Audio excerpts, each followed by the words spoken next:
Different ETFs different taxation ఉందని తెలుసా మీకు?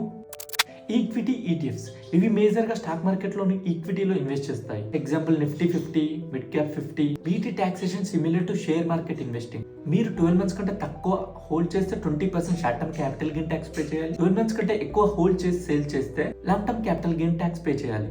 కానీ 1,25,000 ఎగ్జెంప్షన్ కూడా క్లెయిమ్ చేయొచ్చు. Gold or silver ETFs. ఈ ETFs physical gold or silver లో ఇన్వెస్ట్ చేస్తాయి.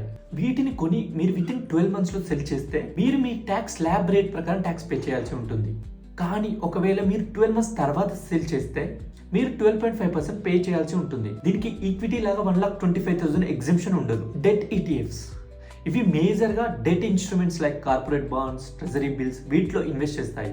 మీరు ఒకవేళ 1 ఏప్రిల్ 2023 తర్వాత ఇన్వెస్ట్ చేసినట్టయితే మీ స్లాబ్ రేట్స్ ప్రకారం ట్యాక్సబుల్ అవుతుంది.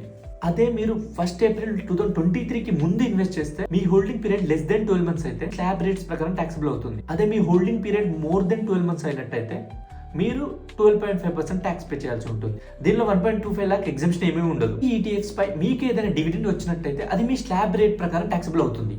ఇలాంటి మరిన్ని అవేర్నెస్ వీడియోస్ కోసం మన పేజ్ ఫాలో అవ్వండి.